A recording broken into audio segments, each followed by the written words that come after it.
Dan at danaldridgelaw.com. Just remember, we're here to help. Whether it's personal injury, wrongful death, fraud and cheat, or estate planning made complete, we're here to help. Log on today, 977ESPN.com.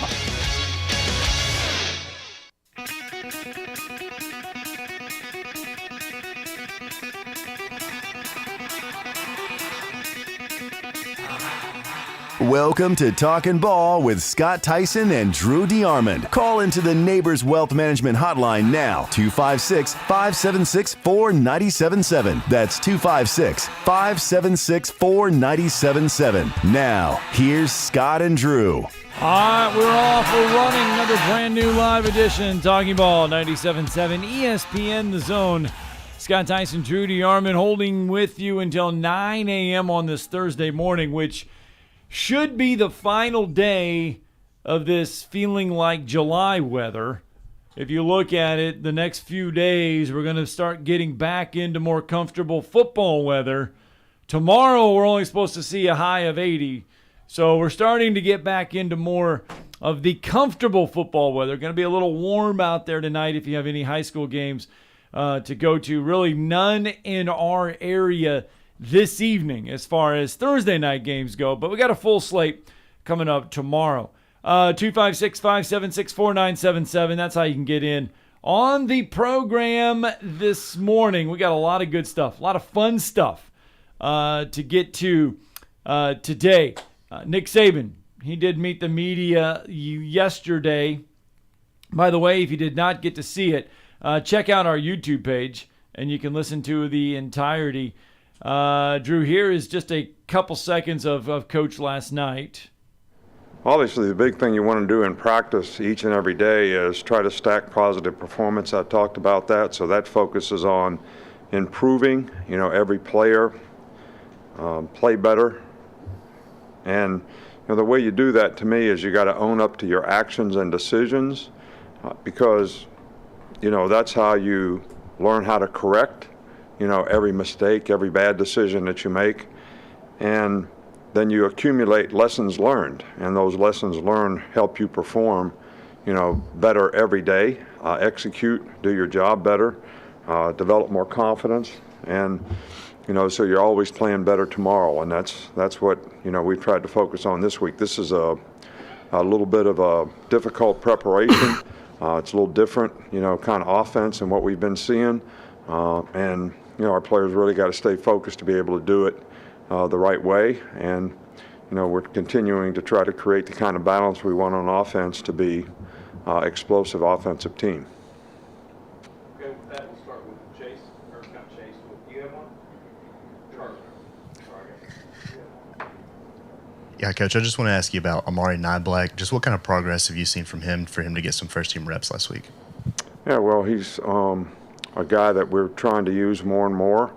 The learning curve is always the issue with young players, and being able to learn lessons and stack positive performance and be confident in more and more things that you can do. But definitely a guy that we think can be a weapon for us on offense, and he made a couple good plays in the last game, and hopefully we can build on that. A little bit there of Coach Saban from yesterday's midweek press conference. You can hear the whole entire thing on our YouTube page, WZZN TV. Your thoughts there from Coach Saban? Well, he's just trying to create a sense of urgency for the guys to prepare properly. Certainly with A.J. Swan taking over at quarterback, the freshman from Vanderbilt, it's even a different look than what they've seen early when Vanderbilt, beat Hawaii. And then Elon. And so, but AJ's coming off of his first start. They had a rough, home game against Wake Forest, who's got a good football team. Beat Wake, survived against Hugh Freeze 37-36, this past Saturday. But again, Vandy bounced back, and Swan was able to rally them from down 2 scores on the road at Northern Illinois to win. and you know they're doing some different things offensively. They're playing better defense in year 2 under Clark Lee. They're 3-1. You know, a lot of people didn't even think they would win the Northern Illinois game. I believe they were a slight underdog on the road in that game, maybe 1.5, 2 points.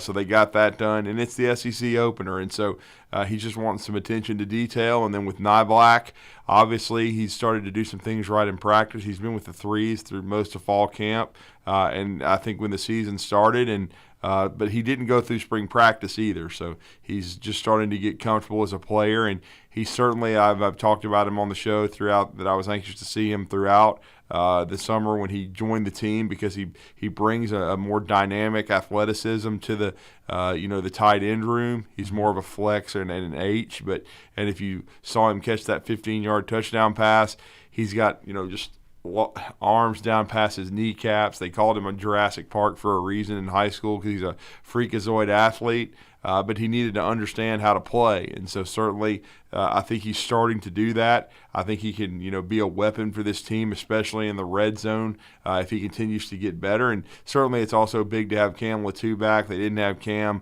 in Week 1 against Utah State. They got him back for Texas. He made the catch of the game this past ball game, on that 2-minute drive that was 93 yards, where the Tide, in under a minute, scored a touchdown to go up 35-7 at half. So they're starting to add pieces. And he was asked also in the press conference yesterday about Aaron Anderson, because Aaron Anderson warmed up but did not get any reps. But I don't think Aaron was quite ready yet. But he's another guy that could be there by the time they go to Arkansas, along with JoJo Earl and Tyler Harrell. So there's some other pieces of this offense to be added, and you heard him mention balance because they want to be more explosive. Well, Tyler Harrell, Aaron Anderson, certainly JoJo Earl can help in that area, but they also need to be more consistent in the running game. The running game has been explosive thus far. It's just not been as consistent in getting 4, 5, and 6 yards of pop, and I think that's what they want to see. Also they asked about Steen yesterday. I think Steen's been good. He got beat a couple of times on Saturday, but there's not going to be any utopias here. But I still think he's settling in nicely at left tackle. I think the tackle spots have been the strength of this offensive line, but the key is going to be for the interior spots to play itself out. I think center's been decided with Darian Dalcourt, but the 2 guard spots is where I think competition's been going on, and mainly that's because of a guy like Tyler Booker, who I know Coach Saban was also asked about him at the teleconference yesterday, and Tyler Booker is a beast. And a guy that I think really honestly is pushing for that left guard spot because Emil Ekiyor, the senior at right guard, has played a lot of football, and I think he's going to be a part of that first 5. All right, 256-576-4977. Pat from Tuscaloosa with us this morning. Good morning, Pat. Good morning, Scott. Good morning, Drew. Drew, I just wanted to call and brag on how great you are. That I've been talking all morning long about how wonderful you are at recruiting in comparison to the rest of the country. That, hey, Coach Saban went in there. They wouldn't allow Alabama to bring their band to Texas, so he went in and got Jeff and Randy Owens to come in and bring his open up his case, and he did a Texas two-step. What do you think? Well, I mean, it was a big week so far for Alabama, no doubt. I mean, as we talked about earlier, Jordan Renaud from Tyler Legacy High School committing to Alabama. I think he's a 5-star level talent. One of their top targets on the defensive line.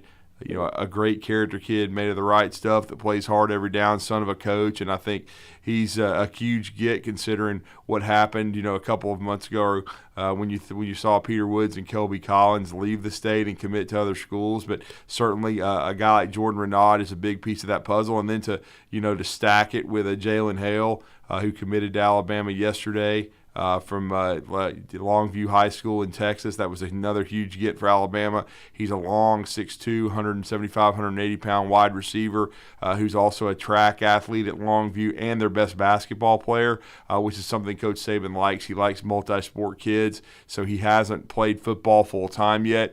When he does, I think he can be an outstanding player. He put up over 1,100 receiving yards and double-digit TDs in his junior year at Longview. And he plays for John King over there in East Texas, and it's one of the best programs in the state of Texas.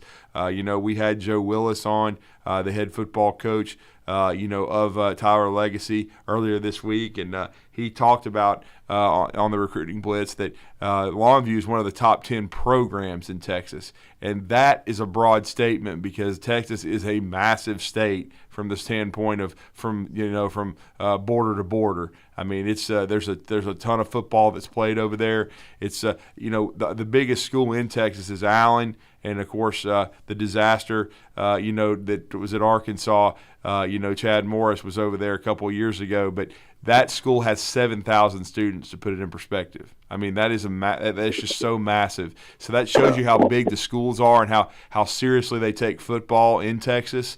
And so Longview the Lobos are, like an institution over there. And so to get a guy that's been on the varsity since 9th grade in Jalen Hale, who has a lot of natural talent and ability, I think he's very close to being a 5-star talent in his own right, one of the top 10 wide receivers in the 2023 class. I think those two gets for Alabama just strengthened their hold, Pat, on the number 1 class in the country in every service. Talking about 24/7 SI All-American and on 3 sports, Alabama is firmly number 1 right now. Yes, sir. It's time to turn our eyes to the state of Florida. From what I understand, both Damon Wilson and Keon Keeley are going to be at Ohio State this weekend. I think it's that. Do you consider Damon Wilson to be as good or better edge rusher than Russo? That's what I'm wondering about, because those boys down in Montgomery, I really think they probably will end up in Alabama, but they're taking their time, sweet time for sure. Well, I mean, those guys, it was always going to be a deal where they didn't decide till December. If you follow the tea leaves, Pat, with James Smith and Quay Russo, I do think Wilson's a great player. I think Alabama really likes him, but the thing is, you can't take every edge guy because the spots are getting really tight. I mean, Alabama's got 23 commitments now. I've said 28 or 29. If they decide to take Jaron Hamilton from Buckholz High School in Gainesville, Florida, the wide receiver, and take a 4th receiver in the class, and I think it could be 30. That could be, the new number. We'll see, but the numbers are real tight. I don't know that they can take both Russo and Wilson, and I don't know that they would be able to get both of them. I do think that Ohio State, if I were Alabama, I would take, if Wilson goes to Ohio State, that's fine. Then you get Keon Keeley, and I think Alabama wants Keon Keeley. I think Keon is a guy that's going to grow into a 285-pound defensive end and be dynamic, be a part of this defensive line class. And I've said this before, Alabama's still heavily involved with David Hobbs, who's a newly minted 5-star from the state of North Carolina. If you get David Hobbs, who is also looking heavily at Tennessee and Georgia, and if you get Keon Keeley, certainly you get James Smith, then even without Damon Wilson, even without to me, a Peter Woods or a Kelby Collins, and then I think Alabama's still got the number 1 D-line class in the country. But at the same time, Kelby Collins is, now I'm hearing, may take an official visit to Alabama for that Texas ATM game. So we'll see. It's going to be very interesting to see how the final few spots play out. But Alabama's really kind of shrunk their board to just an elite few guys left, and they want to hit their needs on the D-line. They'd like to get a couple of linebackers, and, of course, Arion Carter's one to watch from Smyrna, Tennessee, I think, as well. And then they would like to get a guy like a Quay Russo to polish off with Justin Jefferson, a small but very, very good linebacker class, Pat. Gotcha. All right. Hey, have a blessed day, Drew. You're doing a great job. And thank you, Scott. Have a good one. Bye-bye.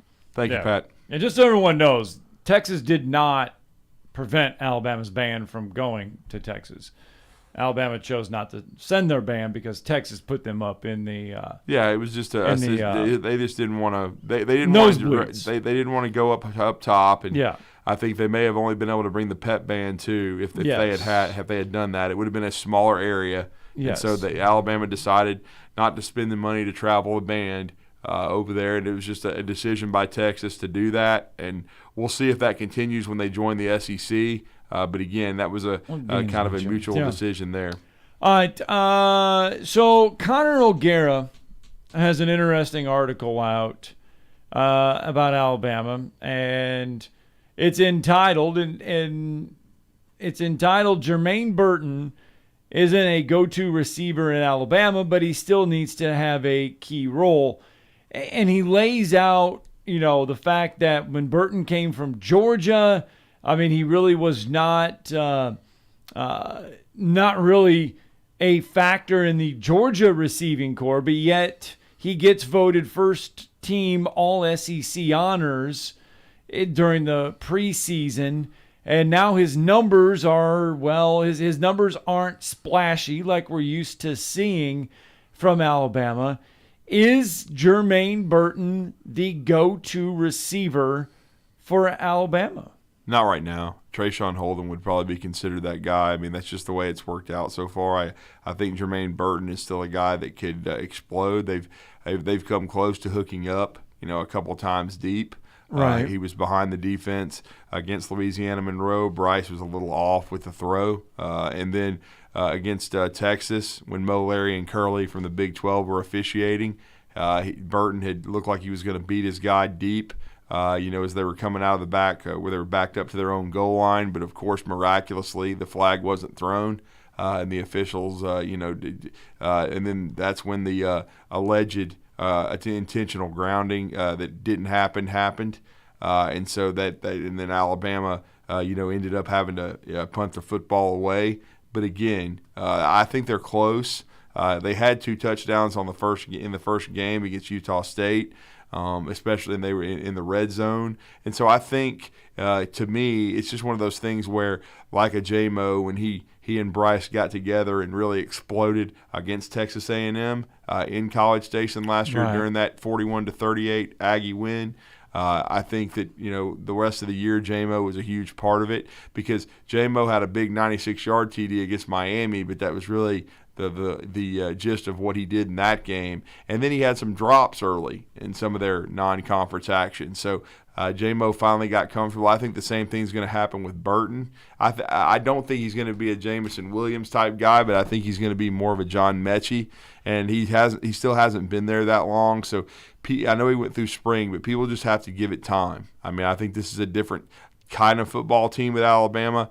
I think Nick Saban kind of referenced it yesterday. I think they're trying to get the offensive line to gel, and they're going to try to be, a more ground-oriented team. And that's just to take some pressure off Bryce, some pressure off these wide receivers, because, again, they don't have anybody of the big playability of Jameson Williams. And I'll even say that about when Tyler Harrell gets back, Aaron Anderson, because Aaron's a young freshman. And then certainly, JoJo Earl. I think JoJo can be dynamic and help them, but I don't think you're going to see 1,500 yards out of any of those 3. Tyler Harrell, I think, is going to be a speed guy, going to help bring a dimension to the offense where they can blow the top off the safeties and make them respect the deep ball and make them back up. But I don't think he's going to be a dynamic player like a Jameson Williams, at least right away, because, again, he's been hurt. He didn't get there till June. So every team is different. But the thing I like about it is Alabama has some room to improve, some room to expand their toolbox. Nobody has any film of those other guys right now to see them with Bryce. And so they'll see them during SEC play, and we'll see if Alabama might have some surprises for some teams down the road. And it's going to be a very challenging schedule, starting with Arkansas and then Texas A&M in July for Alabama. Or in October, excuse me. Well, no, because you bring that up in July. In July was when, I mean, you look at this, and everybody thought, because of Jermaine Burton coming in and playing with Bryce Young, that his offensive numbers were going to be catapulted into like a Jameson Williams style numbers, simply because he is moving over from playing with Stetson Bennett to playing with Bryce Young, and that this offense was going to be I don't want to say unstoppable, but it would pick up where it was off last year, where it would be a lot of deep threats, a lot of explosive plays, and it's just a different style, I think, this year than anything. Coming up here in just a little bit, Olin Buchanan will join us, because there's a big game in Jerry's world this weekend. It's Texas A&M and Arkansas. And for Texas A&M, it's huge. We don't like labeling these as must-win games, but it is about as close as you can get to a must-win game for Texas A&M on Saturday. Well, I mean, as far as for the national picture, yes, because they've already lost a game to Appalachian, and so they need to. And then they have not played an SEC game, so their SEC slate is spotless. They're still all that is still on the table for Texas A&M, and honestly, Appalachian winning on that Hail Mary against John Summerall's Troy Trojans, which we hated to see because we love John, that was good for them too. As many games as Appalachian wins, it's better for Texas A&M. What you're hoping is that's a 11-1 football team headed to their conference championship game and in contention for a really nice bowl. Okay, that's what you're hoping with Appalachian State, because it just increases your value as a team, and it was a 3-point loss. It's not like, they did get pushed around the trenches. They did get outplayed, but at the same time, Appalachian State's got a really good program, and the more games they win, the better it is for A&M. But what you've got to do is you need to start fast in SEC play. They certainly bounced back to get the win over Miami at home, and Miami was undefeated. So in your defense, despite the fact offensively it's been a work in progress, you've had guys out of the lineup due to suspension, due to injuries, but you changed the quarterback position. He got the job done against the Miami Hurricanes in Max Johnson. So is he the guy going forward? And you certainly are going to be hungry to get some revenge because you lost this game to Arkansas last year. So, right. The biggest thing for putting the Appalachian game in the rearview mirror is to win this game in Jerry's World. And until last year, Texas A&M found a way to do it, usually on close, harrowing games with Arkansas, but they found a way to beat the Razorbacks. We'll see if they do that this year, because if they can get this second straight big win after Miami, then you start thinking, well, maybe they are going to live up to these preseason expectations, or at least have a chance to. But their schedule, just like Alabama's, is very challenging going forward, because let's be honest, we've already talked about it ad nauseum on the show. When you look at it, the SEC East is a lot stronger, a lot weaker than the SEC West. The SEC West is a minefield. It's just, everybody's pretty good. I know Mississippi State lost on the road, in Baton Rouge. But again, like we said, it's one of those things where, that Mississippi State's still, I think, a pretty good football team. And so a lot harder to pick the top of the middle pack of the West than it is the middle pack of the East. Yeah, and then LSU looks good too. Yes. They look a lot better than they did against Florida State. They seem to have responded from that setback, and so they look like they're getting on track. And so I don't think there's a poor football team in the SEC West unless it's the Auburn Tigers, and they looked terrible against Penn State. Yeah, it's going to be fascinating to see. They're proving us wrong. How they look against Mizzou, because I wasn't convinced in Atlanta they were going to be the worst team in the SEC West. I wasn't either. I thought everything was going to be. If they don't play well against Missouri, if they lose, Harson's fired. He probably won't make it, through the weekend. But if they win and it's ugly, then you're being reinforced that Auburn's probably the worst team in the SEC West in a very, very tough division. Well, I read too much into the Zach Calzada coming in, right, being a starter at Texas A&M, thinking that he was going to come in and be not a force, but be a stopgap quarterback for Auburn to get them through this year, and he may not even see the field again this weekend. More on that later in the show. But let's get to Olin Buchanan next and find out what's life like in Aggieland. You're listening to Talkin' Ball on 97.7 ESPN, The Zone. Good morning from the traffic center. That wreck on 53 is at Macedonia Road. That one's southbound, reported with an injury. Had one on 565 just west of the Parkway. May still be trying to clear it. I think it was a no injury. Winchester and Pulaski Pike did report as an injury type. And we just got one in on Herbert Clark at Pulaski Pike. That one's coming in with injuries. The YMCA's Camp Chalakee on Lake Guntersville is a great place to have retreats. Off-site, church, corporate corporate or civic meeting, single or multi-day. YMCAHuntsville.org. Captain Nick in the 72 and Jeff, Popeyes Skywatch Traffic Center.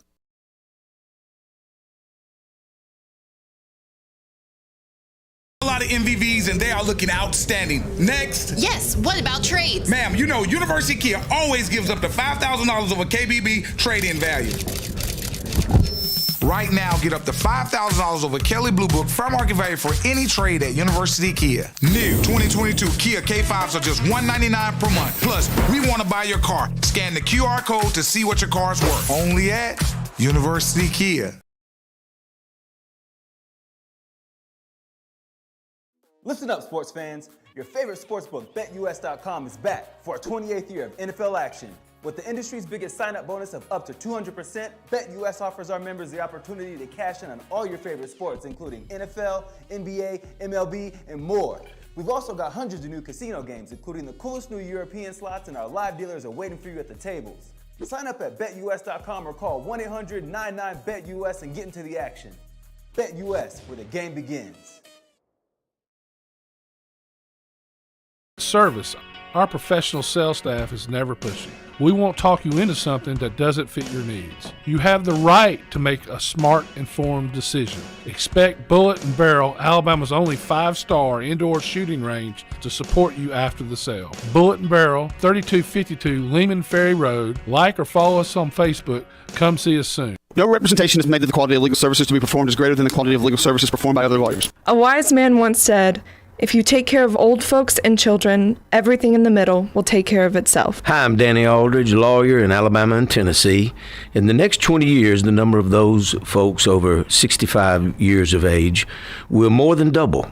In our golden years, the most important goal is to be treated with dignity and have control over doing what makes you grateful with those you love. At the Aldridge Law Firm and the Legal Town Center, we're dedicated to help you with these goals, and we'll be there when life throws you those inevitable curveballs. Let us assist you with your legal needs, whatever they may be or become.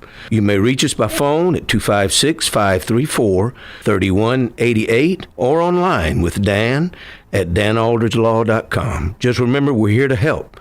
Whether it's personal injury, wrongful death, fraud and cheat, or estate planning made complete, we're here to help. Hi, this is Wes Neighbors. I'm here with Sam Fleming with Fleming Roofing and Restoration. Sam, tell the folks about Fleming Roofing and Restoration.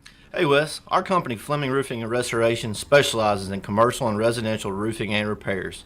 I'm a 5th generation Huntsvillian, and our family's been doing construction business in Huntsville area since 1965. Sam, what kind of roofs does Fleming Roofing and Restoration do? Our guys are skilled enough. We can come out and address any kind of leaks or issues you might have on your commercial, on your metal roofing, on your shingles. We can do anything, and we can offer you a solution to repair it, or we can replace it. Well, you guys also do insurance restoration. Our staff has 10 plus years of experience as insurance adjusters, and we really do know the inside and out of the claims process at Fleming Roofing and Restoration. Check out Fleming Roofing and Restoration online at FlemingHSV.com, or you can call or text them at 256-651-9440. Hey Wes, we show up.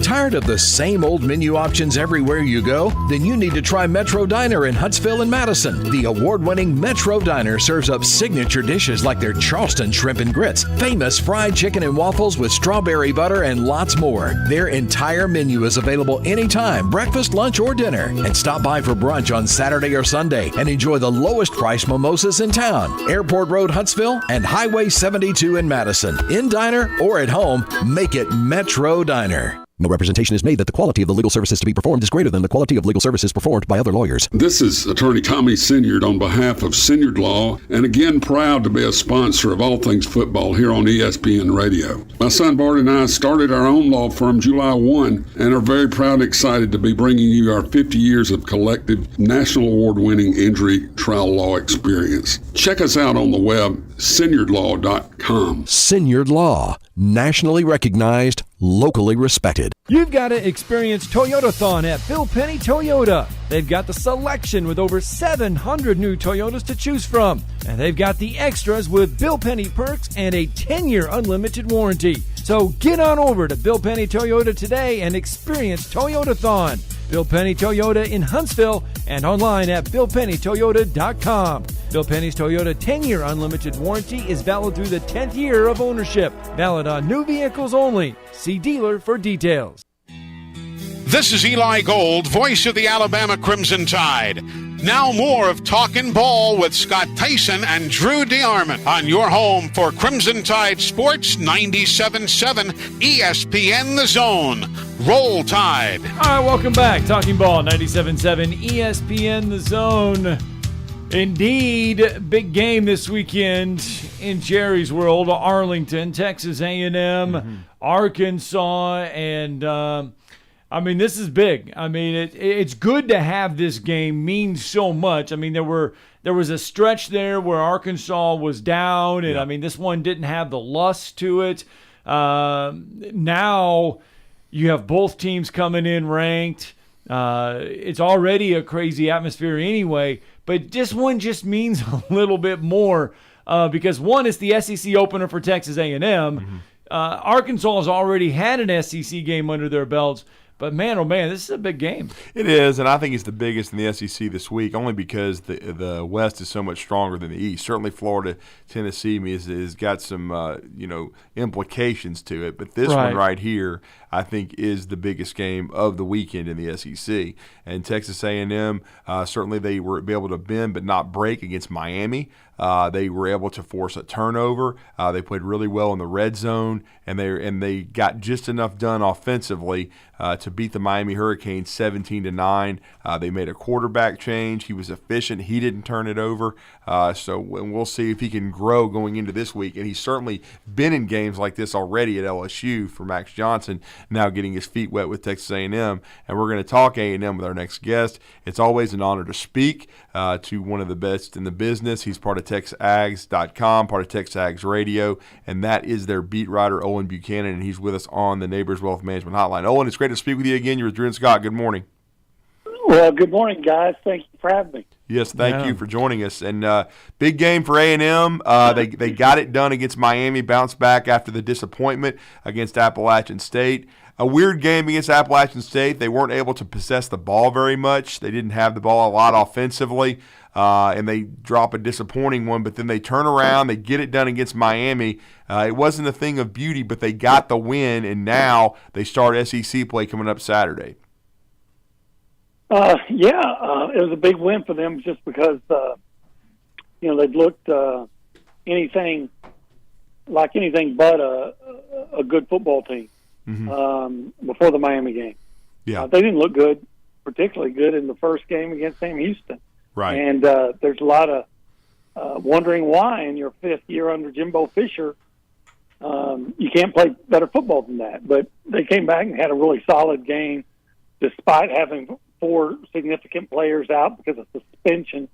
Got us doing some stupid things. And then, you lose 2 starters in the first quarter for targeting. Yes. And yet you're still able to go out and have a real strong defensive game. And like you said, just enough offense that Max Johnson came in and placed a Haynes King. That's a change that just had to be made. Haynes would make some plays, but the mistakes were just, there was just too much to ignore. So, I'm not just talking about turnovers, talking about plays that are there and you just don't get the ball there.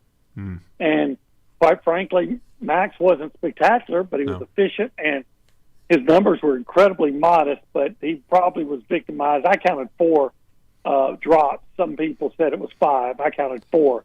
And he only threw 20 passes, so 4 of them are dropped.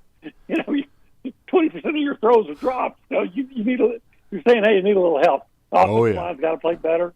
Offensive line's got to play better, and they need to get a better pass rush. But this is where it all, starts. Starts for real. I think. That Miami game was a big game, obviously, and they were ranked 13th. But you get into the SEC, especially SEC West, and it's a different animal. We all know that. Yeah. What does Max Johnson bring to the table a little bit more that maybe Haynes King does not have?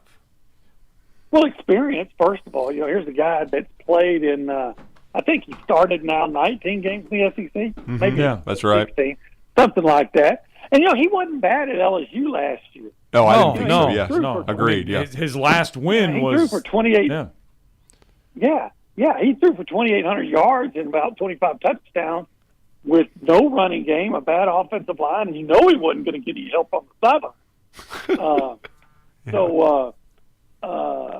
So he came in and he just, again, he managed the game, and I think he can do more than that as the season goes on. He gets more comfortable, but just the fact that he kept A&M out of bad plays and didn't make any boneheaded mistakes or dramatic errors was a step forward. And Owen, I know when you talked with us in Atlanta live at the College Football Hall of Fame, we asked you about the offense and the quarterback, and I was thinking that Max might be the favorite. You were right, though. You said it would be Haynes King. He was the favorite and started for the second straight season. Last year he got injured. This year it's more, as you just talked to us about, a performance issue. What has been the thing that you put your finger on that Haynes has struggled with the most offensively that led to this change to Max Johnson? Well, quite frankly, just getting the ball to receivers. Right. I mean, there have been times when I think I can count, if I went back over those two games, I know I can count several, but I bet I can count 5 times when he had an open receiver. And when I say he didn't get the ball to him, I'm saying threw it too short. A couple times he skipped it. Looked like he's throwing, skipping stones on the lake. Wow. And just thinking, man, if your starting quarterback can't make that throw, maybe you need to take a second look. I mean, I was up in the press box next to my partner, David Nuno, my radio partner, and early in the game, he had Evan Stewart open, could have been about a 25-yard gain, and he threw it 20 yards. He skipped it in, and I remember, and it was early in the game, but I looked at David, and I said, if your starting quarterback can't make that throw consistently, you're going to have to start thinking about looking at somebody else. Now, I didn't expect that at that time that they were going to be making a change, but that became a consistent deal. He's a fast runner and everything, but he's very hesitant to run, and sometimes he got himself sacked because he wouldn't take off. He's just very indecisive. It's like the game is still moving too fast for him. And, he probably would get really much better as the season goes on, but I just don't think A&M can afford to wait for him. Yeah, that's what I was going to ask. So they get tripped up by Appalachian State. So now the urgency, I don't want to say must win because I don't like saying that, but the urgency to come out and get this win against Arkansas from a national perspective for, the playoff perspective and all that really puts a lot of pressure on this Arkansas game. Well, there is, but I'll tell you this, they're not even talking about playoff. I mean, they're just saying, try to win this game. Because when you lose to Appalachian State, especially in the manner in which you did it, as poorly as you played, you had a chance to pull it out, and then again, you couldn't get the ball to open receivers. So you're at a point where you're playing at a much lower level than expected. And again, you're in your 5th year under Jimbo Fisher, and there's a lot of angry Aggies, or at least confused, or thinking, why are you playing this poorly? Now you can look and say, okay, look at their offensive line. There's not a lot of experience there, and that's fair.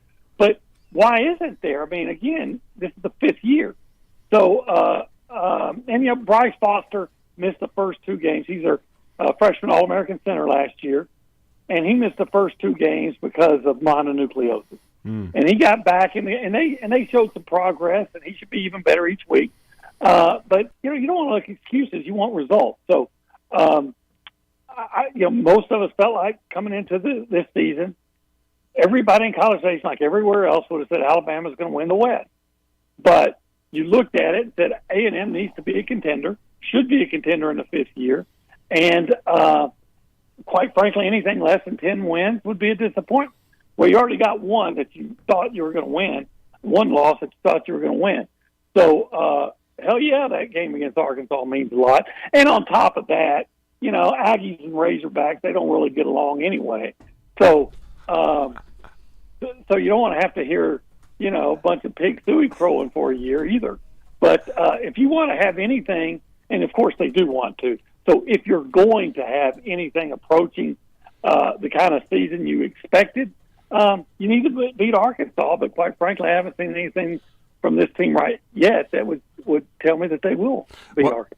Well, and Owen, but Arkansas has struggled defensively somewhat. They've been disruptive. They've sacked the quarterback, but they've given up a lot of plays in the passing game. And we haven't seen a breakout game with A-Chain. Now, he had a huge kickoff return in that Appalachian game that nearly sparked A&M and gave them a chance to win. And he had 88 yards last week and averaged nearly 5 yards per carry. We know how explosive he is. Are they going to need a big game out of him Saturday? And can A&M potentially maybe exploit some things Arkansas struggled at defensively? Well, potentially, of course. You guys have seen Anaya Smith and what he can do. Oh, yeah.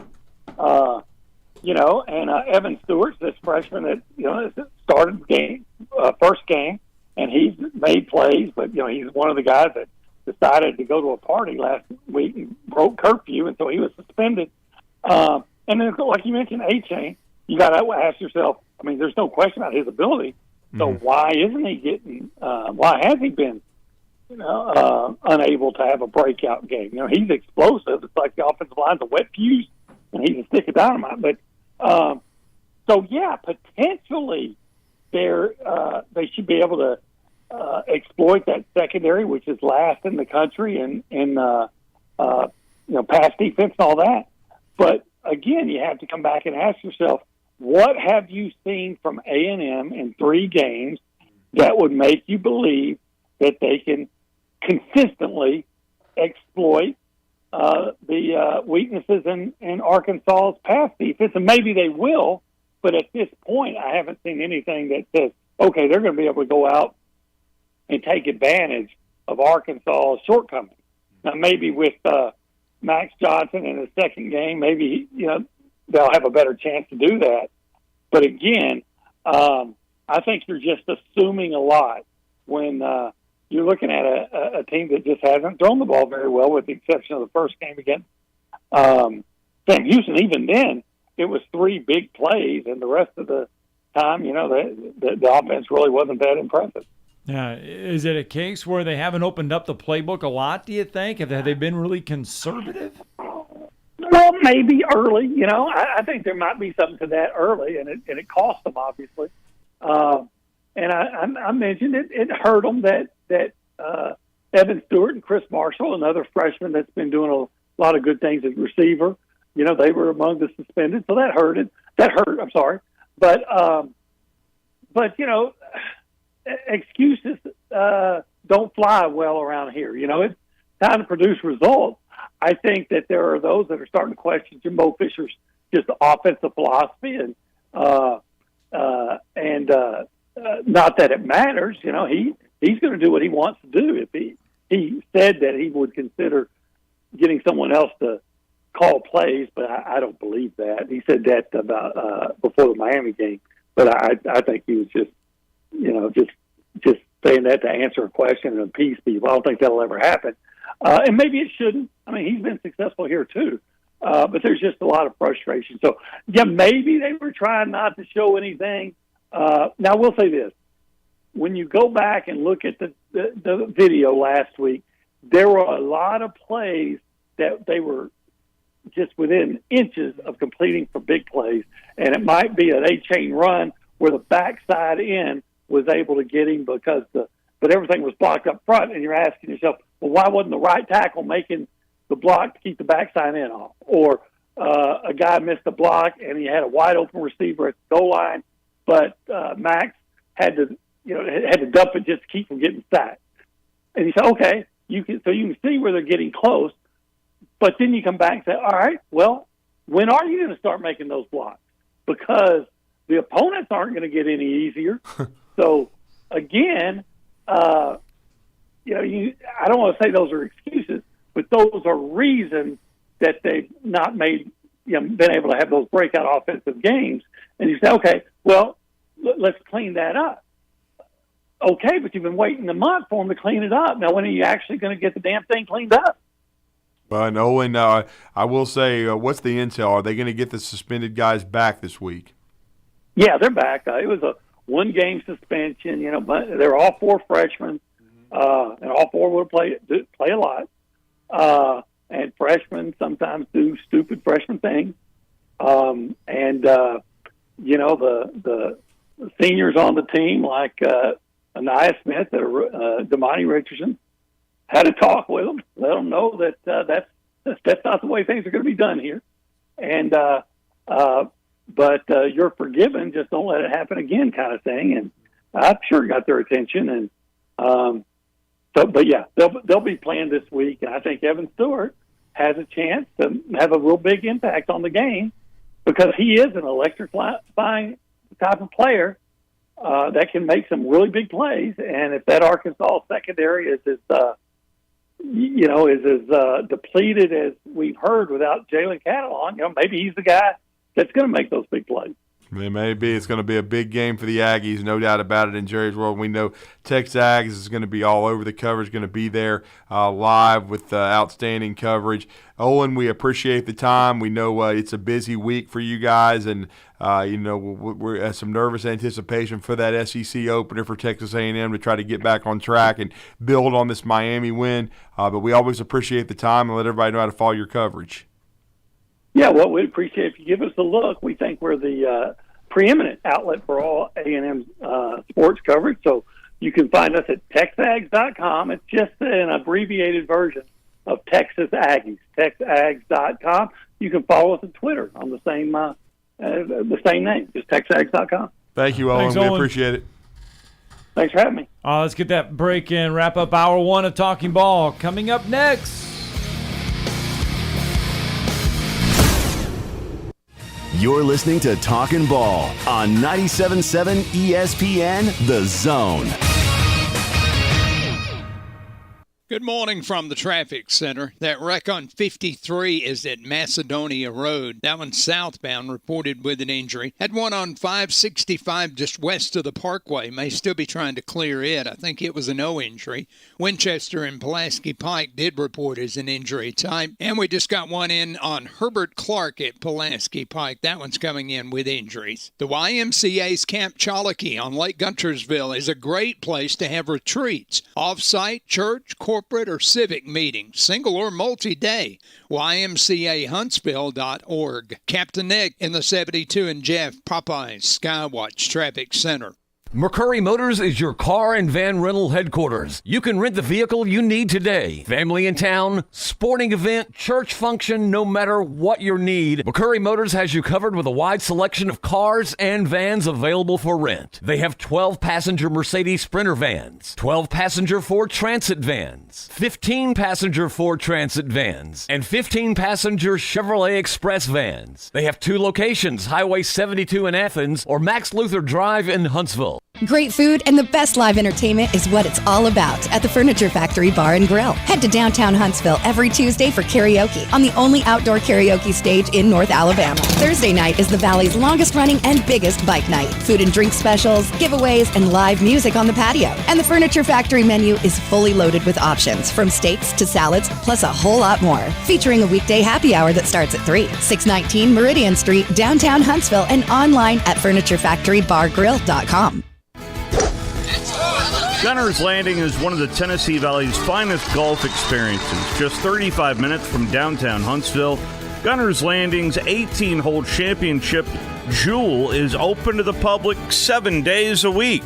Located in the foothills of the Appalachian Mountains, Gunner's Landing offers you a golf experience like no other. With beautiful Lake Gunnersville views throughout the round, Gunner's Landing is golf the way nature intended.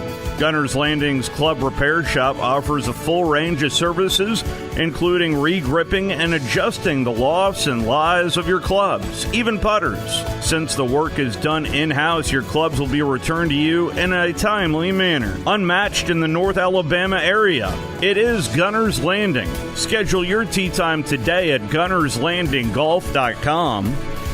That's GunnersLandingGolf.com.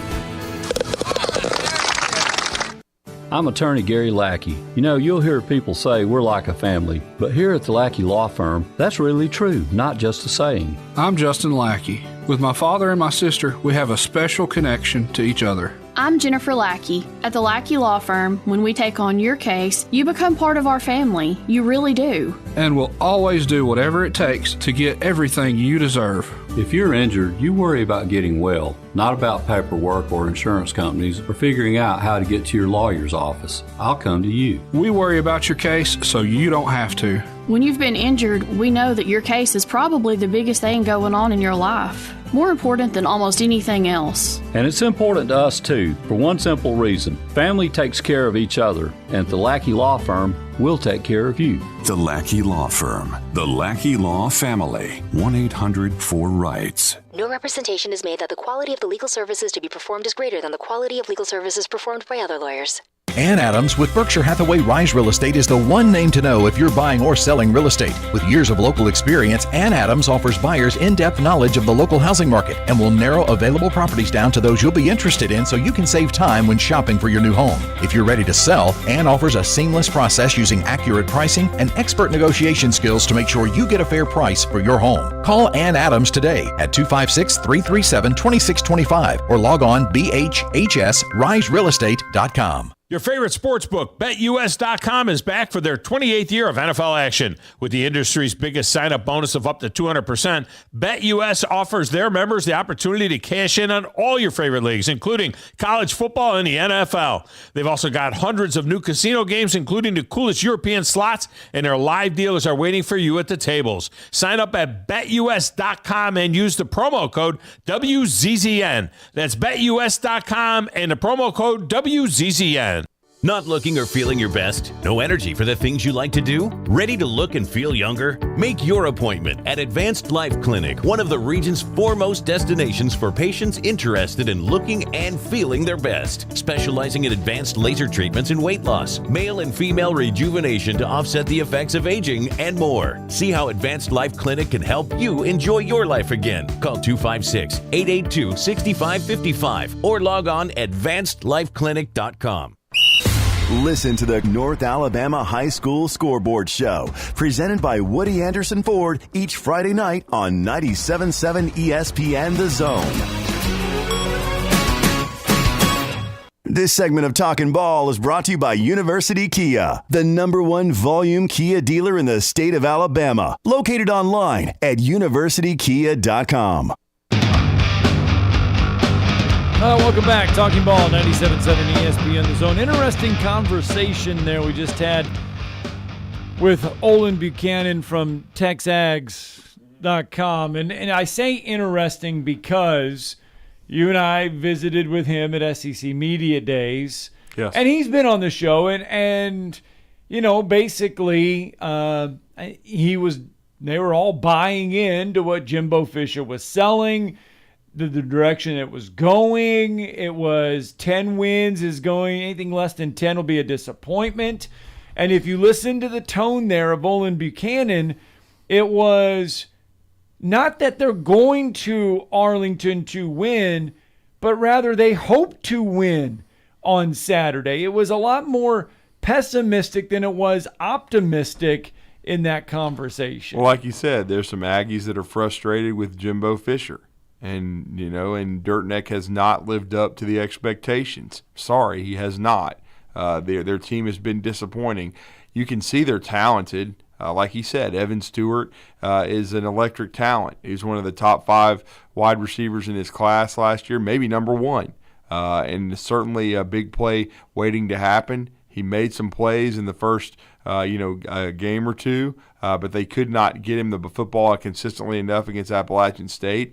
Then he made a poor decision along with 3 other freshmen and got suspended for the game against Miami. Luckily, his teammates picked him up and they still won the game, but it was not a Picasso.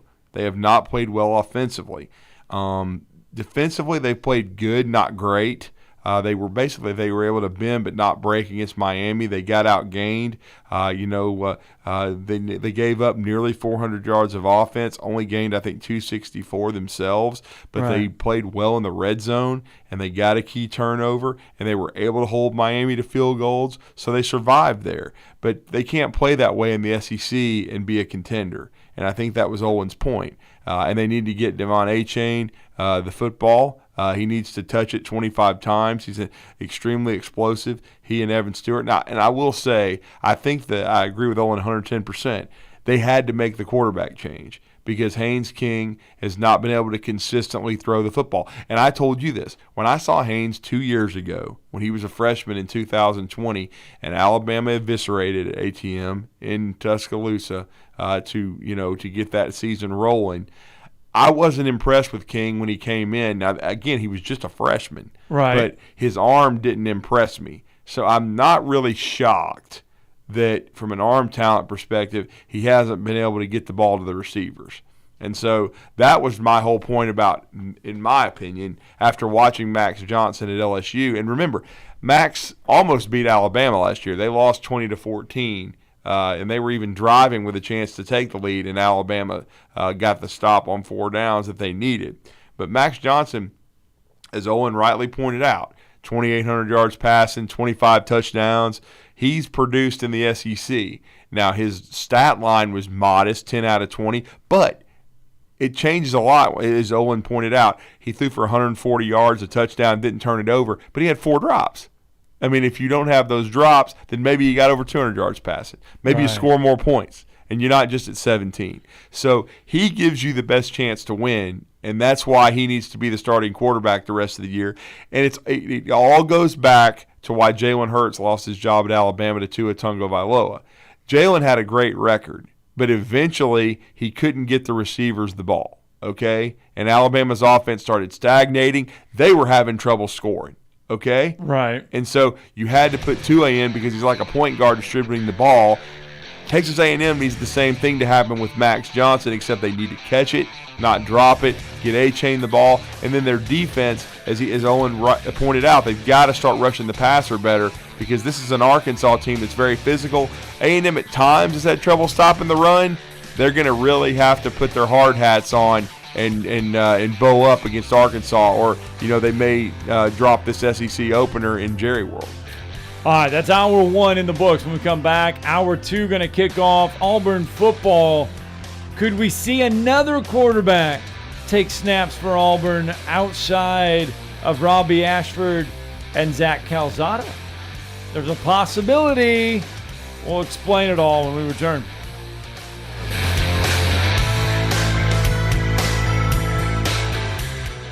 Tom Luganbill here for my friends at Woody Anderson Ford. Bobby White and his team take great pride in their service department, and you can see it the moment you walk into those beautiful new service lanes. And just like a championship team, they all work together to make sure your experience is second to none, whether you drive a Ford or not. Also, check out the gold certified pre-owned inventory at Woody Anderson Ford for great deals every day. Stop by and see them at Jordan and Sparkman or at Woody Anderson of Madison on Hughes Road, or visit WoodyAndersonFord.com. This is Wes Neighbors talking to Chris Haygood of Bob Wallace Appliance. Chris, what sets you apart from other appliance dealerships? Wes, these appliances are going into the most used room in your house, your kitchen. The way we have these appliances displayed, it's easy for you to visualize how they'll look in your home. Wes, what sets us apart is the people. They're well trained. In fact, they live and breathe these appliances. And if you need service, you'll really appreciate our parts department. Contact Bob Wallace Appliance at 256-533-2121. WZZN, Union Grove, Huntsville, Alabama. 97.7 ESPN, The Zone. Good morning from the traffic center. That wreck on 53 is at Macedonia Road. That one southbound, reported with an injury. Had one on 565 just west of the Parkway. May still be trying to clear it. I think it was a no injury. Winchester and Pulaski Pike did report as an injury type. And we just got one in on Herbert Clark at Pulaski Pike. That one's coming in with injuries. The YMCA's Camp Chalakee on Lake Guntersville is a great place to have retreats. Off-site, church, corporate, or civic meetings, single or multi-day.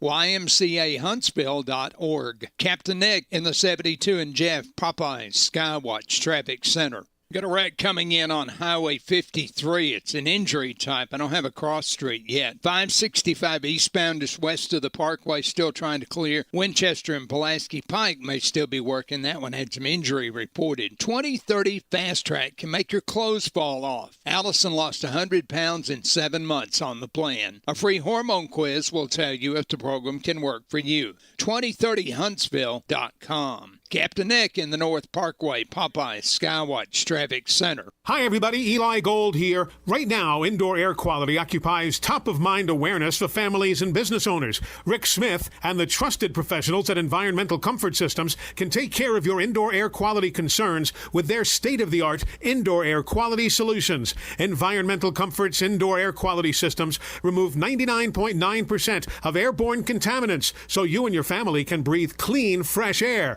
If anyone in your family suffers from allergies, or if you just want the security of knowing the air you breathe inside your home is free from viruses, bacteria, pet dander, dust, and odors, Environmental Comfort Systems are the professionals to call. Environmental Comfort also carries state-of-the-art, high-efficiency comfort systems that increase home comfort, keep humidity in check, and help you save money on your energy bills. Give my friend Rick a call or visit them online at envcomfort.com and breathe cleaner air today. Environmental Comfort Systems, Alabama license number 92314. Log on today, 977ESPN.com.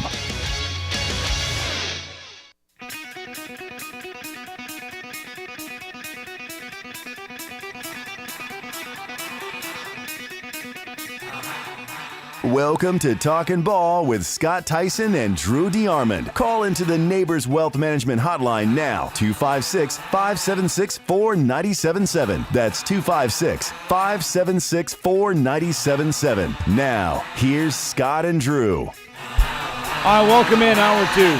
Talking Ball, 97.7 ESPN, the Zone, 256-576-4977. That's how you can join the program this morning if you would like. And I know we talked yesterday about TJ Finley, and we talked about Robbie Ashford and Zach Calzada.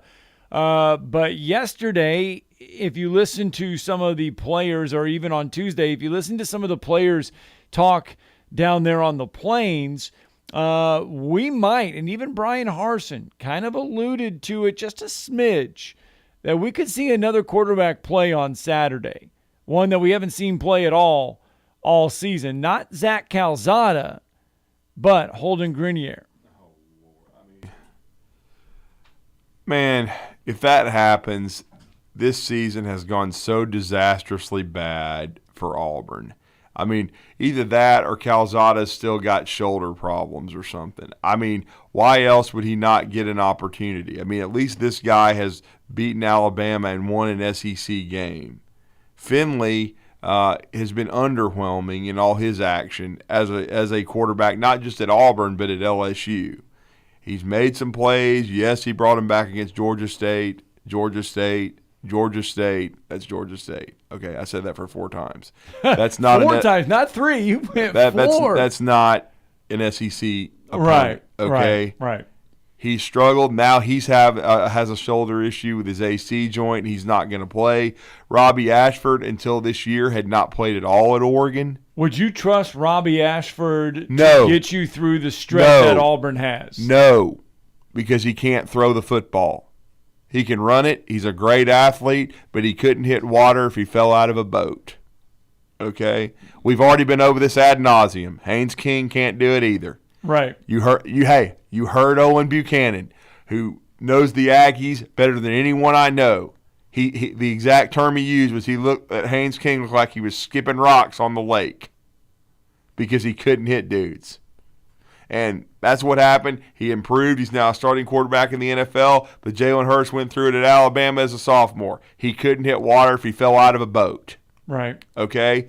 If you as a quarterback now, you can't win a championship or even be a contender in a conference without a quarterback. You've got to have somebody that can distribute the football. Right. We've said Auburn had 2. So what? They had 2, but they have none. I mean, that old adage is. I'm expecting Auburn to probably be zone read based with Robbie Ashford being the starting quarterback, but can they get the ball to their wide receivers? And will, in this game coming up for the Tigers against Missouri, can Missouri stop Auburn's running game? What if they do? What if they force? And I would expect Missouri to. I would expect Mizzou to load the box.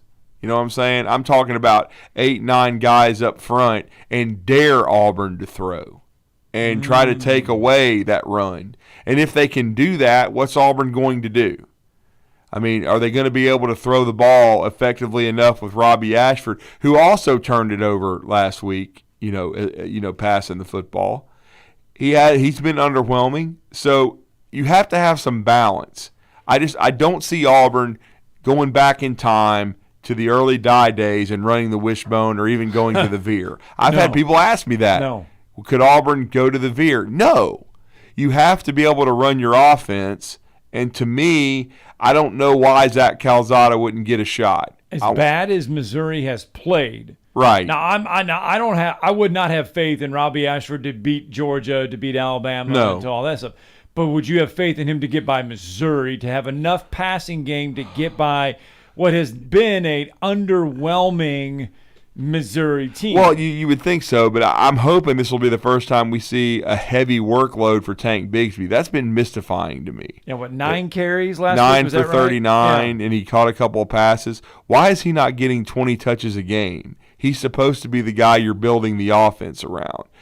I mean, I know that it's been well established. Jake Crane's told us this. Justin Hokinson's told us this, that for whatever reason, Brian Harsin didn't get along with his coordinators last year. He and Mike Bobo weren't on the same page. He and Derek Mason weren't on the same page. That's why you saw both of them leave. Mason left for Oklahoma State, and he fired Mike Bobo, who is now an analyst at Georgia. So, again, I just don't – I want to see this Auburn offense have some sort of, plan. I want to see it be productive, and that's on Harsin. Okay, we've talked about Harsin getting a raw deal and when his personal life was attacked and all this stuff. But right now, the product on the field looks awful, and that's on him.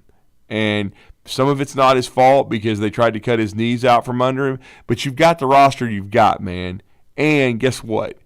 You made the changes to the coaching staff that you wanted to make. This was not booster oriented. This was not, something where, okay, they demanded that he change, this guy on his staff or make this change and make this move. I think that happened under Gus Malzahn at times with the changes of the offensive coordinator and the play calling.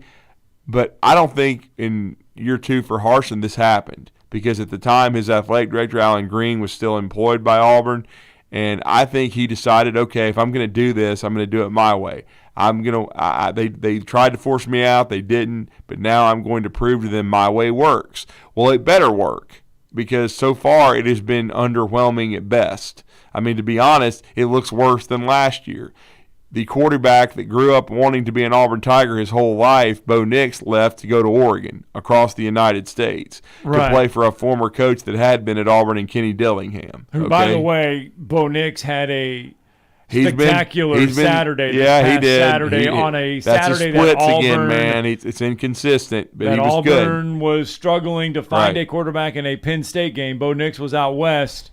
Having one of those A games that we've seen from Bo Nix. Now, we've seen a lot of the B, C, and D games, but he had one of those A games on Saturday. And he's capable, and he had some A games for Harsin last year. Remember when they beat Ole Miss? Remember when they won at Arkansas?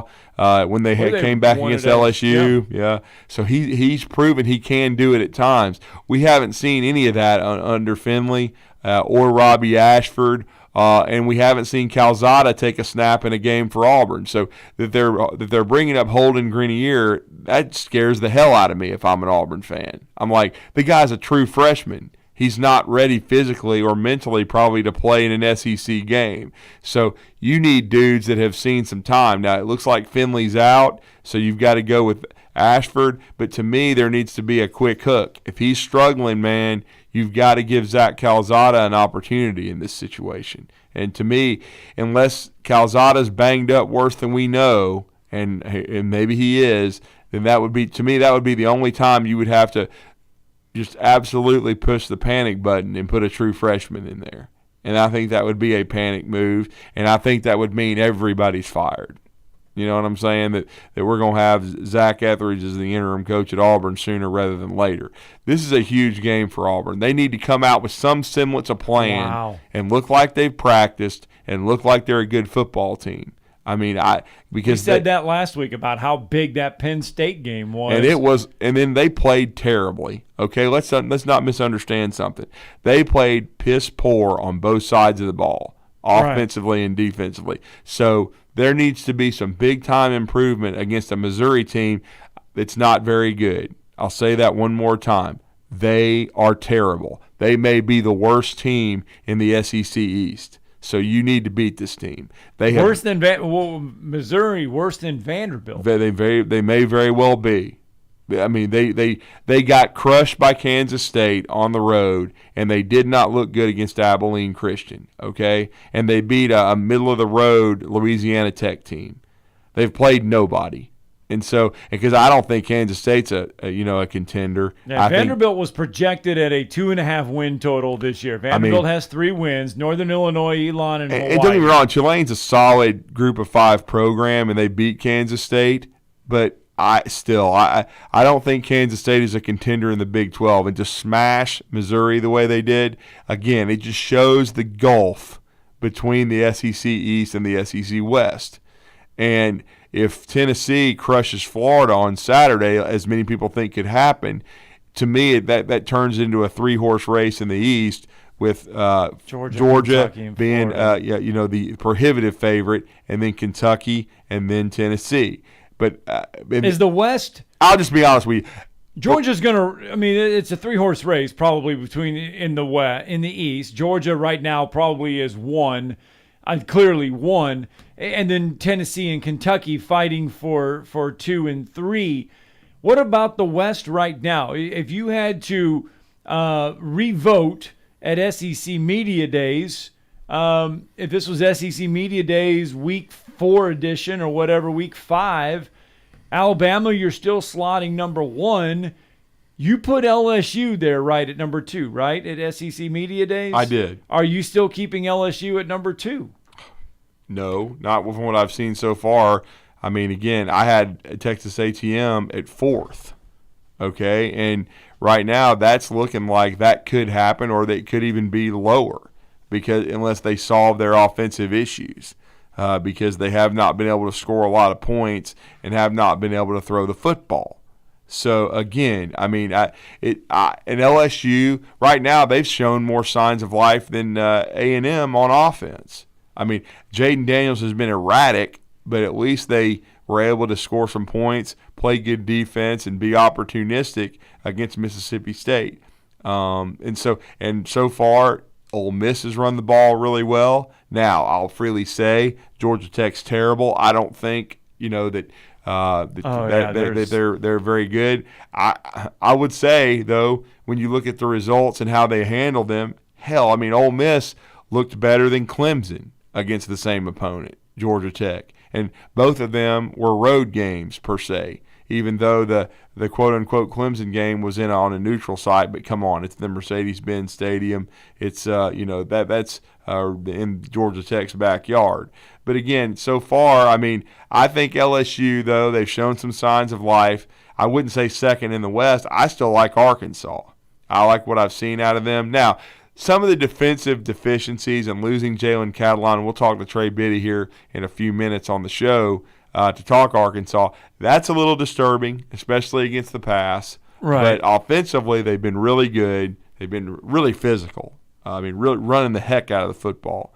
And so I'm going to be anxious to see. I would still probably lean toward Arkansas right now, number 2.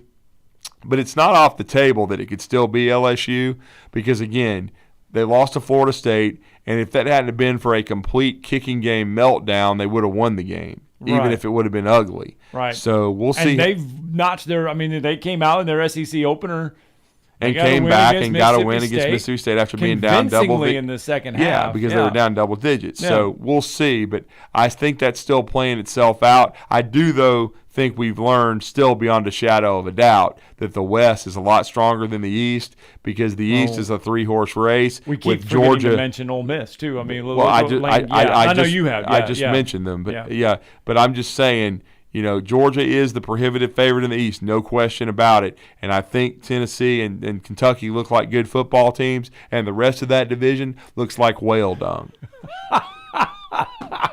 All right. There we go. Yes, I would agree with you. The SEC East, it's getting better because there was a case where it was just one team for a while there in the SEC East. Now, at least Tennessee and Kentucky are trying to make things interesting. All right, let's get a break in. Trey Biddy will help us sort out the Arkansas perspective of that Arkansas A&M battle. You're listening to Talkin' Ball on 97.7 ESPN, The Zone. That wreck in Lacey's been causing some big problems for northbound traffic. It's at Parks Chapel Road. That's south of the River Bridge. Quite a backup there.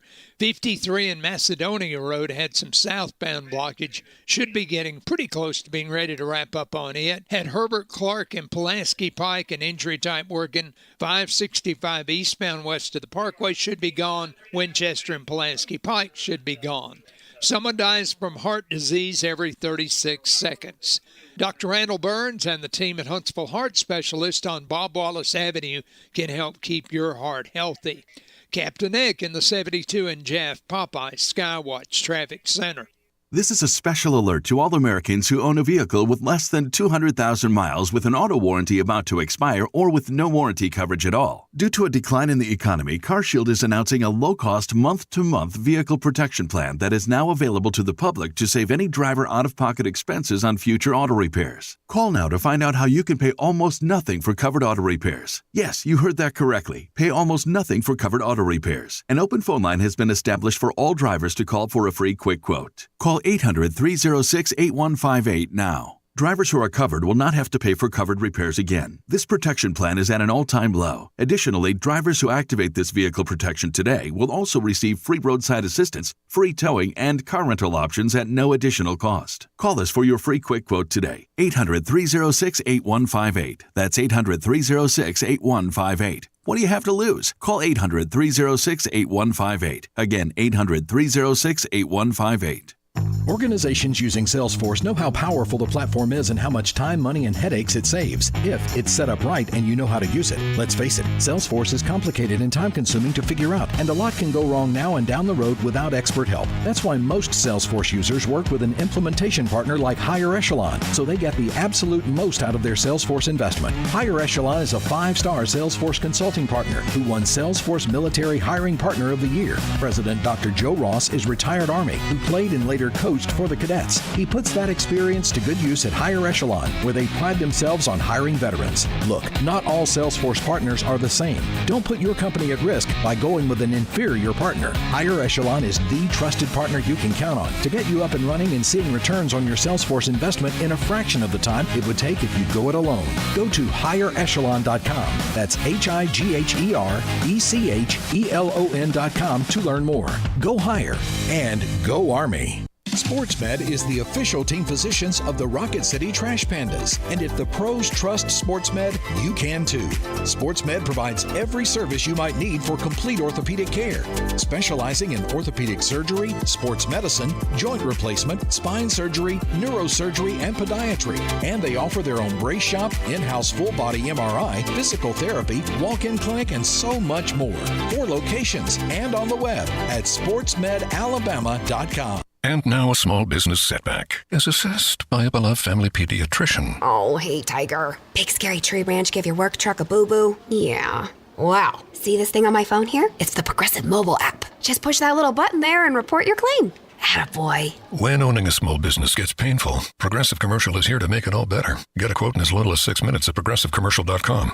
What's this? Candy drawer? Who wants a lollipop? Progressive Casualty Insurance Company and affiliates. Covered subject to policy terms and conditions. Photo claims not available in all states or situations. Hi, everybody. Eli Gold here. Right now, indoor air quality occupies top-of-mind awareness for families and business owners. Rick Smith and the trusted professionals at Environmental Comfort Systems can take care of your indoor air quality concerns with their state-of-the-art indoor air quality solutions. Environmental Comfort's indoor air quality systems remove 99.9% of airborne contaminants, so you and your family can breathe clean, fresh air. If anyone in your family suffers from allergies, or if you just want the security of knowing the air you breathe inside your home is free from viruses, bacteria, pet dander, dust, and odors, Environmental Comfort Systems are the professionals to call. Environmental Comfort also carries state-of-the-art, high-efficiency comfort systems that increase home comfort, keep humidity in check, and help you save money on your energy bills. Give my friend Rick a call or visit them online at envcomfort.com and breathe cleaner air today. Environmental Comfort Systems,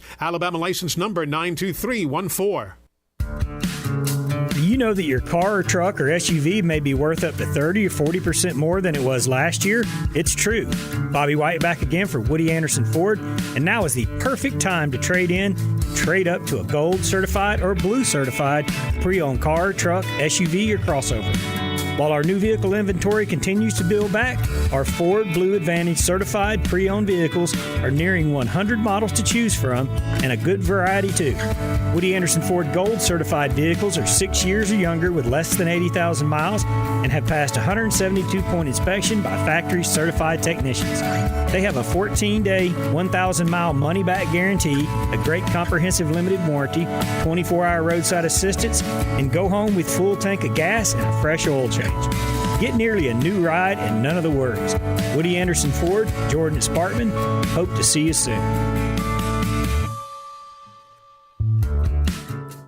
This is Paul Feinbaum. Listen to me coming up today at 2. Now back to Talking Ball with Scott Tyson and Drew DeArmond on 97.7 ESPN, The Zone. All right, welcome back. 97.7 ESPN, The Zone. Scott Tyson, Drew DeArmond hanging out, talking ball. And we've been kind of talking a lot of SEC football because, well, there's a lot of SEC football going on this Saturday.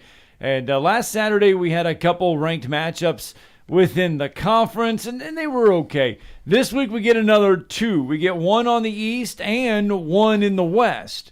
You get Tennessee and Florida in the East, and you get Texas A&M and Arkansas in the West. And it's funny, Drew, the narrative of this game has changed so much in the last year, 2 years. It was a couple years ago. This was, Texas A&M is on the ascent.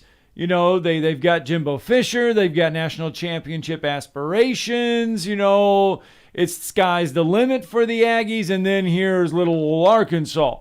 Well, now Sam Pittman has turned around Arkansas so much that now the talk going in is Texas A&M needs this game. They need to win this game. It's all about this. And here's Arkansas sitting there, 10th in the country and coming in here with a lot of, I don't want to say momentum because their performance last week was not, Well, they won. They won, which is good, but it was. And they've already played a high-quality opponent in Cincinnati, who I still think is a really good football team in their opening week. They got a big win in the SEC over South Carolina. They're scoring a lot of points. They've been very physical at the point of attack, but they did lose maybe the best safety in the SEC in Jalen Catalon, so they're having some issues in the back end. But they're playing a Texas A&M team that has struggled to move the football through the air and struggled offensively. And we're going to break it all down with our next guest. He's the editor and publisher of hogsports.com, part of the 24/7 Sports Network, and it's always great to catch up with our good friend Trey Biddy. Trey, welcome back to Huntsville. You were Drew and Scott. How are you? Doing good. Thanks for having me, guys. Oh, absolutely, Trey. Thanks for the time. We know you're very busy. Arkansas, a lot of excitement in Atlanta when we were down there for SEC Media Days. I picked them third. I'm kind of revising it in the SEC West. I think they could even be the second best team in this division, the toughest in college football. But we talked about how tough the schedule's been or was going to be going into the season. But a good start for the Hogs so far. Yeah, I think so. Sorry, I'm getting some feedback. I'm getting an echo of my own voice. Oh, okay. Sorry about that. We'll try to fix that here. Smokey Mike will try to fix that for us if we can. We're going to give you a quick call right back. But and I was kind of just talking about that. I'm looking at this, and the perspective around this game has changed so much that now going into this one, it is weird to say that Arkansas comes in probably as a favorite to win this one, which is different than we've had. But I believe we got Trey back now here on the phone lines. Trey, is that a little bit better there for you? Let's see. Okay. Nope. It's not. Okay. All right. We'll work on that here in just a little bit. Sorry about that, Trey. All right. So doesn't look like we're going to be able to speak with Trey here right now. Yeah. Okay. We'll definitely kind of try to rejigger here and try to get Trey back with us on the Neighbors Wealth Management Hotline and talk to Trey Biddy and talk some Arkansas. But yeah, this is a big game for the Hogs, no doubt about it. We certainly know that this is a big game for Sam Pittman. He's done a remarkable job rebuilding this program, Scott, and certainly. We know that with the way they've played so far with Right. KJ Jefferson, I think he's one of the top 4 quarterbacks in the SEC, and I think this is a huge opportunity, though, for Arkansas to make those steps forward and potentially be a top 3 to 4 overall team in the SEC and in the top 2 in the SEC West. Okay, so let's just play this one out on the field, and Arkansas comes into this one right now. Or Texas A&M is -2. So Texas A&M a 2-point favorite in this one, which blows my mind on this. But Arkansas comes in. Arkansas wins this game. What happens? What's the narrative around Arkansas if they go on to win this ball game? Well, it's just what I said. They're going to be one of the a favorite in the SEC West. I mean, I think Alabama's still going to be the prohibitive one, but it's going to heighten expectations. It's going to set up a huge game with Alabama on October the 1st, Right. which would be a battle of unbeatens. It would be a top 10 matchup. And as Sam Pittman's already mentioned, it's great for recruiting to be in the top 10 in the country, and it would be a measuring stick game. Arkansas played Alabama very tough in Bryant-Denny Stadium a year ago during Sam Pittman's second year, and so this would set it up to really see how far this team has come, and are they a true contender in the SEC West, and are they a team that's capable of going to a Big Six Bowl and potentially contending for a Southeastern Conference championship. All right, so that game is in Cherry Hills. By the way, you'll be able to that's a 6 o'clock ESPN kick. So it's a late kick on Saturday for Arkansas and Texas A&M. If you look around the rest of the conference on Saturday, 16th ranked Ole Miss is welcoming Tulsa. So there is your non-SEC matchup. And you got LSU and New Mexico. So LSU is trying to build off that Mississippi State win and taking on New Mexico. And South Carolina stepping out of conference after that woeful and disappointing performance against Georgia on Saturday. And they're going to take on Charlotte. So Shane Beamer's squad needs to rebound from that Georgia performance against a very overmatched Charlotte team. They're a 22.5-point favorite, but the Gamecocks need to erase what happened on Saturday against Charlotte. Yeah, they do, no doubt. They need to get a win. Shane Beamer's team does. They've been struggling so far in SEC play. I wasn't sold on their football team going in. I thought they were one of the more polarizing teams. They've struggled so far, but certainly Shane Beamer and the Gamecocks need to get this win over Charlotte, need to get back on the right track, and certainly the goal for them should be to reach a bowl game in year 2 and potentially get back-to-back bowl wins for Shane Beamer. But this is not a team that we expected to be a contender in the SEC, no question about that.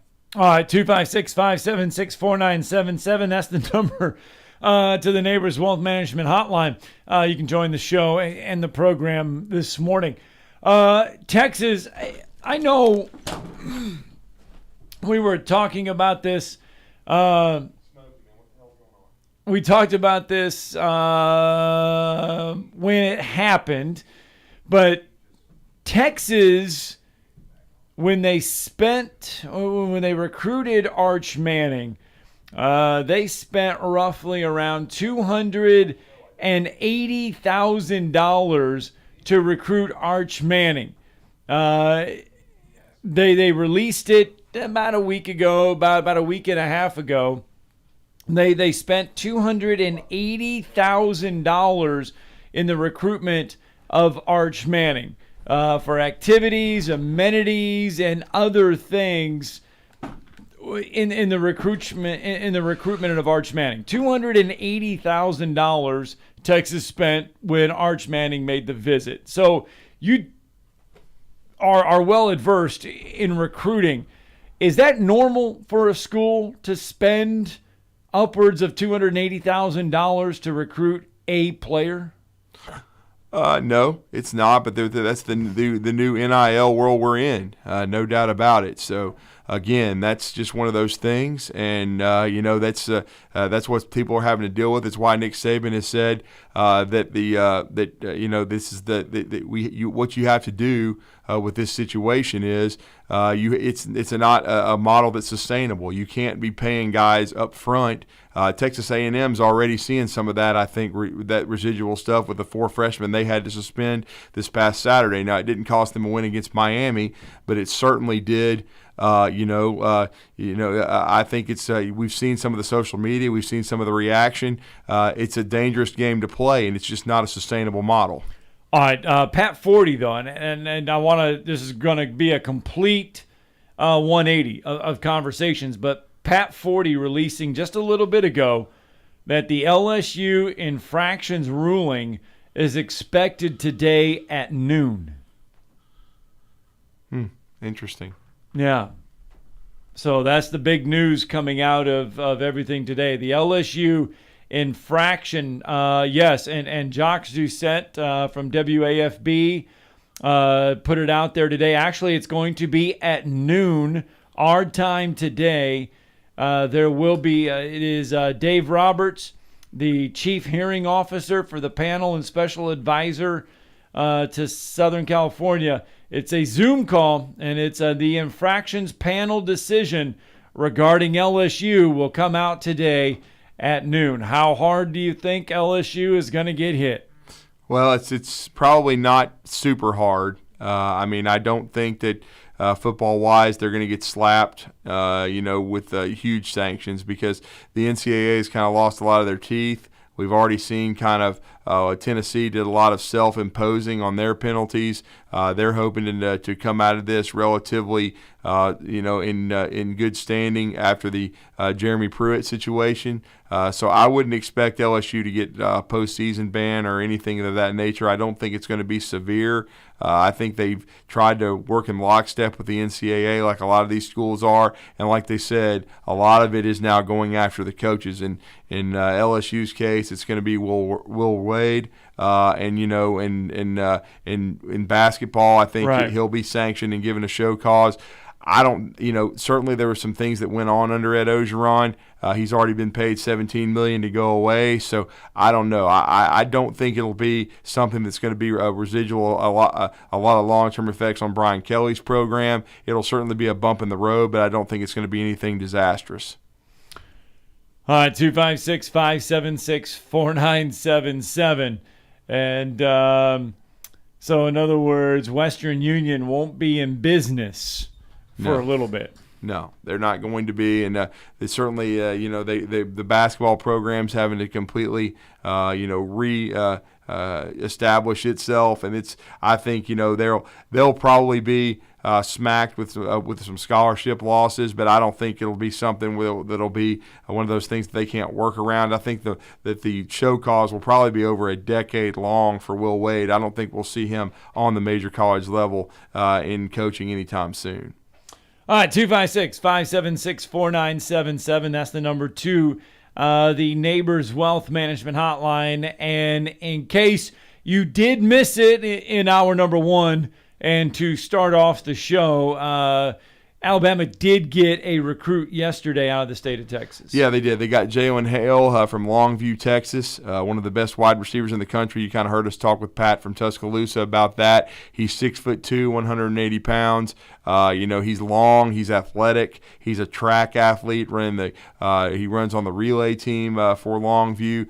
He also does some long jump, so he does a lot of things athletically. He also is the best player on their basketball team, so he's a guy with a lot of talent. He plays in one of the best programs in the state of Texas, probably the preeminent program in East Texas at Longview for the Lobos, and it's a big recruiting get for Alabama. They were able to outmaneuver Texas and Texas A&M and Georgia, but it was really more of an Alabama-Texas battle. Texas at one time thought they had them locked up back in July when they got Arch Manning and Jonte Cook, the wide receiver from DeSoto, but Alabama kept plugging away. Holman Wiggins did a great job recruiting him, and they sold him on the fact that they do a great job of player development at Alabama, which they do, and that they are going to continue to be strong in the quarterback room. They've got young players like a Jalen Milroe and a Ty Simpson, Ty especially, with a lot of arm talent. I think everyone knows that Bryce Young is going to move on to the NFL after this year, but they've also got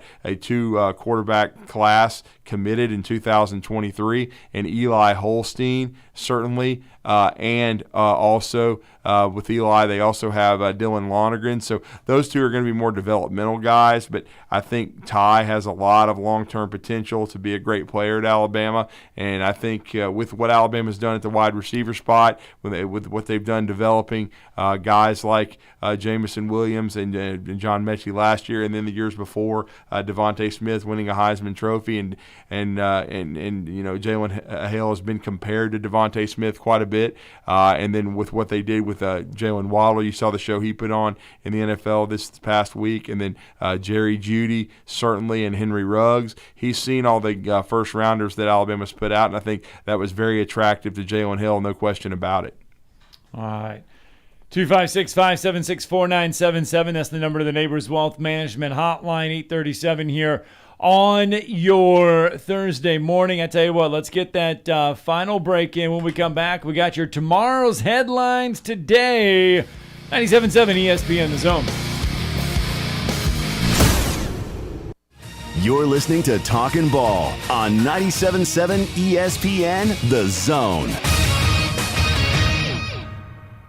McCurry Motors is your car and van rental headquarters. You can rent the vehicle you need today. Family in town, sporting event, church function, no matter what your need, McCurry Motors has you covered with a wide selection of cars and vans available for rent. They have 12-passenger Mercedes Sprinter vans, 12-passenger Ford Transit vans, 15-passenger Ford Transit vans, and 15-passenger Chevrolet Express vans. They have 2 locations, Highway 72 in Athens or Max Luther Drive in Huntsville. Football season is here, and as always, the best place to catch every game is downtown at Humphreys Bar and Grill. Humphreys is celebrating by bringing back their game day football specials.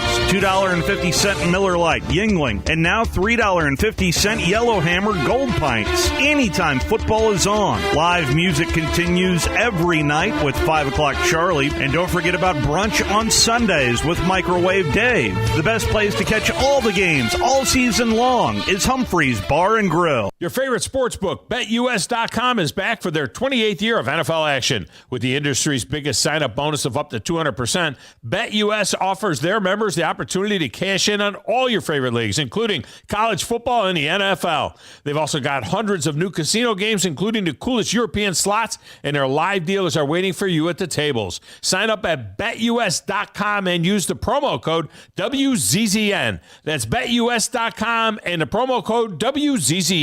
If you're ready to lower your utility bills, it's time to call Eagle Insulation. Eagle can handle it all. Attic re-insulation, insulation removal, wall insulation, and new construction insulation, commercial and residential. Our primary goal is to save you money, and lots of it. Typical clients realize their return on investment within 3 to 6 months. That means the re-insulation actually pays for itself and then some. See if we can help you. Contact Eagle Insulation today, 256-755-1556, or log on insulatewitheagle.com. What can you expect when you shop for a firearm at Bullet & Barrel?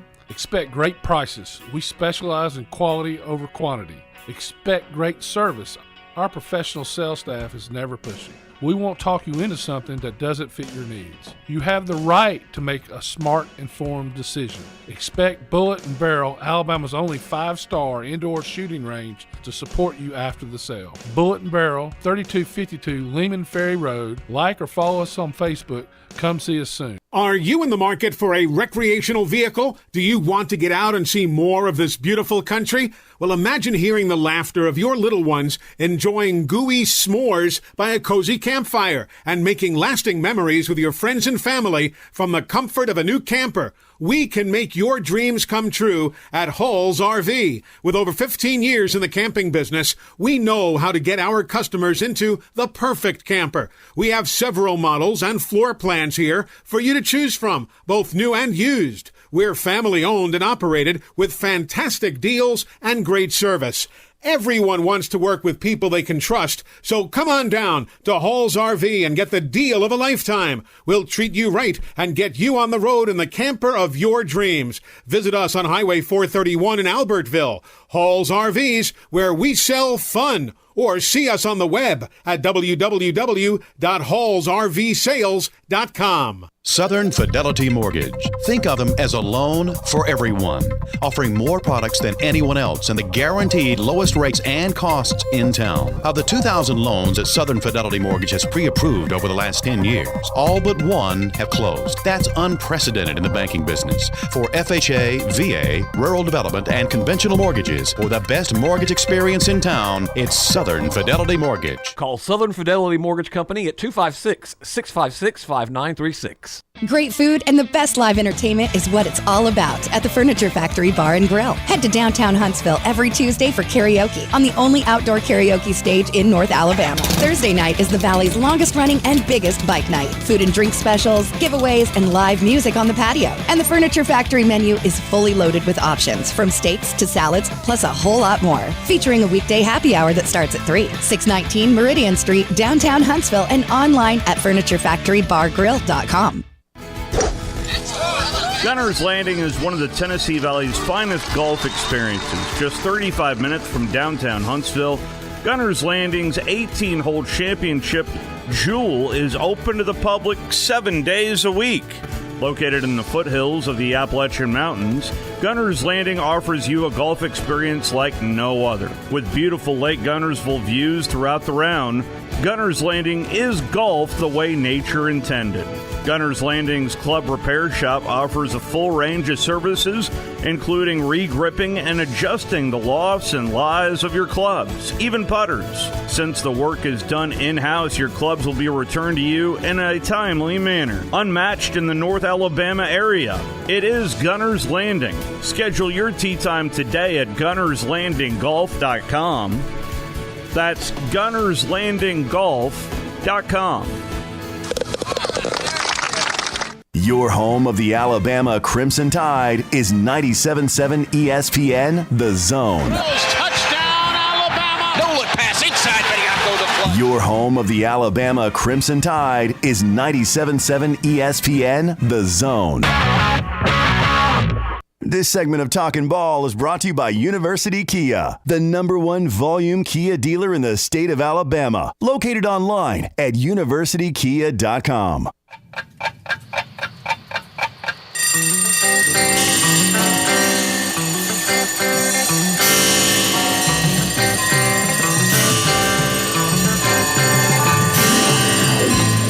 It's time for tomorrow's headlines today with Scott Tyson and Drew DeArmond on 97.7 ESPN The Zone. There we go. 256-576-4977. And not really headlines, but just some announcements. First, you and I will be at University Kia on Saturday from 10 to 12, getting everybody ready for Alabama Vanderbilt. And that'll be, we will be on during the Auburn-Missouri game. That one will get underway at 11. So we'll be on during that, but we will be at University Kia Saturday from 10 to 12. Tomorrow, we will be on the road as well, as we will be from Cherokee Ridge Golf Course, as they are this week's zone deal. $65 round of golf for two to Cherokee Ridge.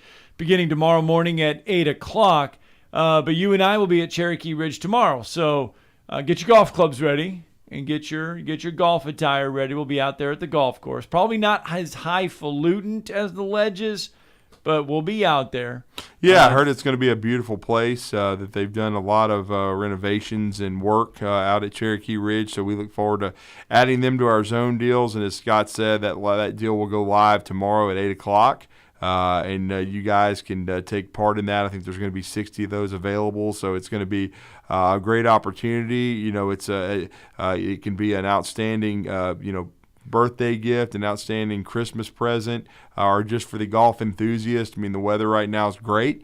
So go out there to Cherokee Ridge. I think it's $65 for a round of golf for two with a cart. So and a really good value at Cherokee Ridge. It's going to be great to be out there with those folks. And we'll be out there live tomorrow morning from 7 to 9 a.m. And then, of course, our great sponsor, University Kia, Arthur Seaton and those guys, the number one volume Kia dealership in the state of Alabama, if not in the southeastern United States. As he always tells us, they sell 5 cars every time we're out there. So from 10 to noon, we're going to be out there at University Kia on Saturday morning. We're going to be previewing some of the college football. We're going to talk some Vanderbilt with Chris Lee. We're going to talk with Mark McLeod of the Gator Blitz, because those two things are, really going to be important. And now we even have a late guest with us that's going to join us. And I connected with him a couple years ago at SEC Media Days. He does a great job covering the Arkansas Razorbacks for 103.7 The Buzz, and that's John Neighbors, and he's with us now on the Neighbors Wealth Management Hotline. John Neighbors is going to join us and talk some Arkansas with Scott and I right now to end this show today. John, welcome to the show. You're in Huntsville with Drew and Scott. How are you? How you doing, John? Doing good. How about yourself? Hey, man. Thanks for joining us on short notice. We appreciate it. We've been really kind of breaking this down. We broke it down from the A&M perspective with Owen Buchanan, and their narrative has changed greatly. They have struggled. They lost to Appalachian State. They did not look good offensively against Miami last week. This Hog team, we knew going in that they had high expectations, that they were going to be playing one of the toughest schedules in the country, but they beat a quality opponent in Cincinnati and Fayetteville in week 1. They certainly looked good against South Carolina, dominating the line of scrimmage. Now, they've had an injury to Jalen Cadlon, who may be the best safety in the SEC, and they're having some issues on the back end of their defense, but they get a comeback win against Missouri State. Now, this is a big-time matchup, having a chance to beat A&M 2 years in a row in the Jerry World Classic and setting up what could be a gargantuan game with Alabama.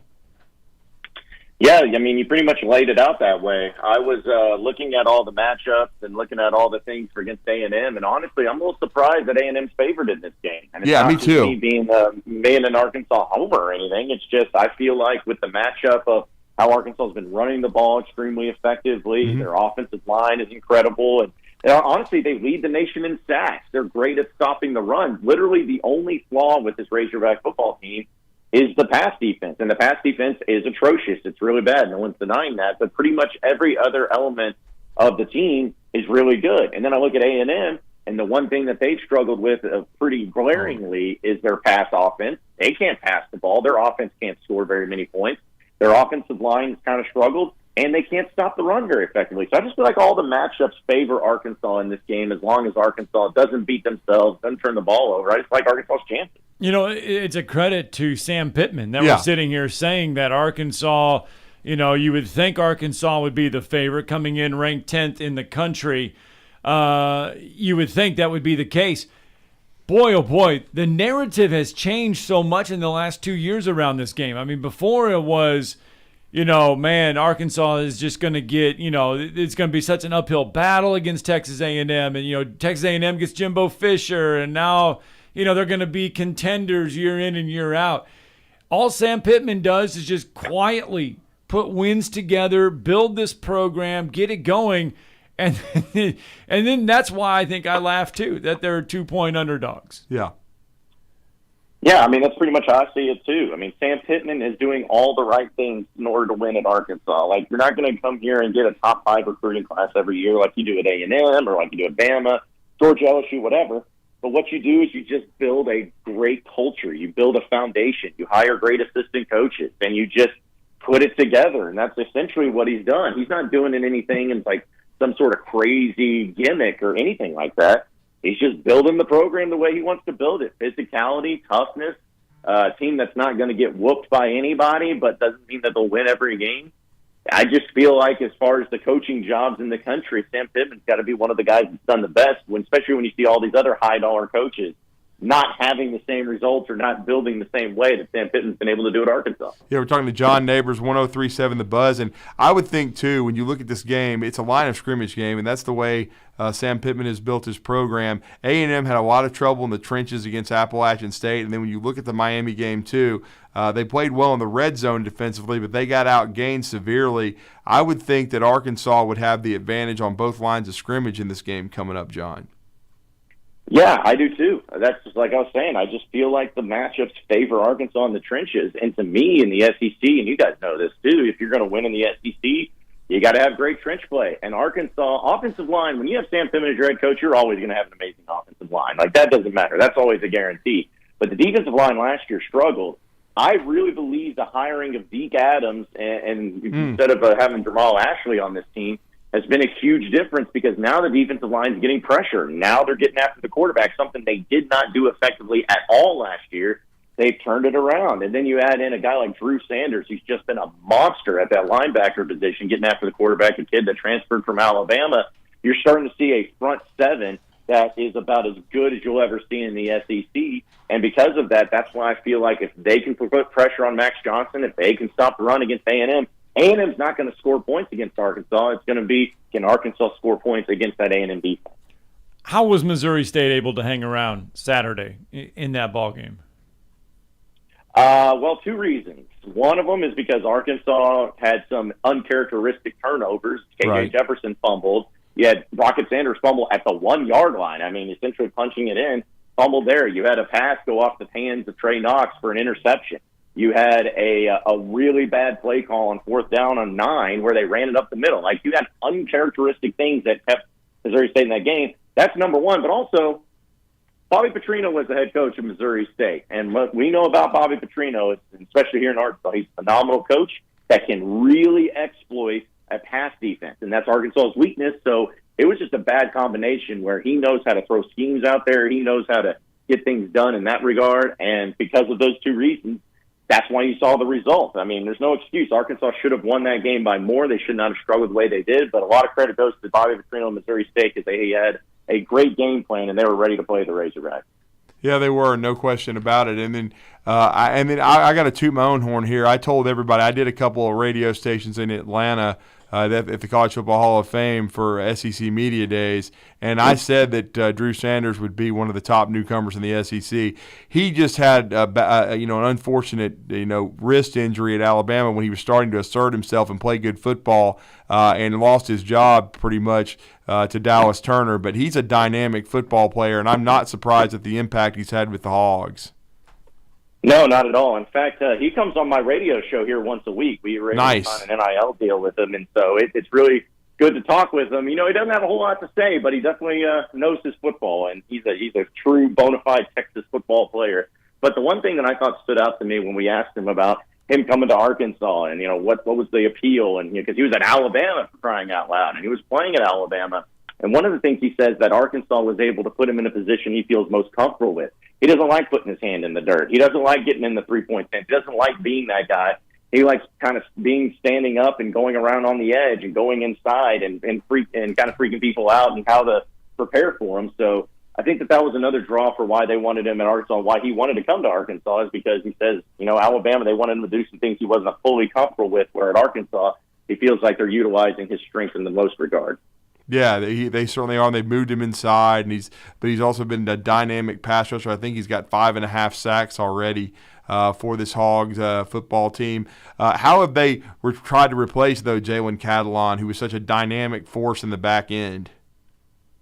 Not too well. No, needless to say, not too well. They got Simeon Blair back there, Latavius Greeny, who's actually the transfer from Georgia, who played a lot with the Bulldogs last year too.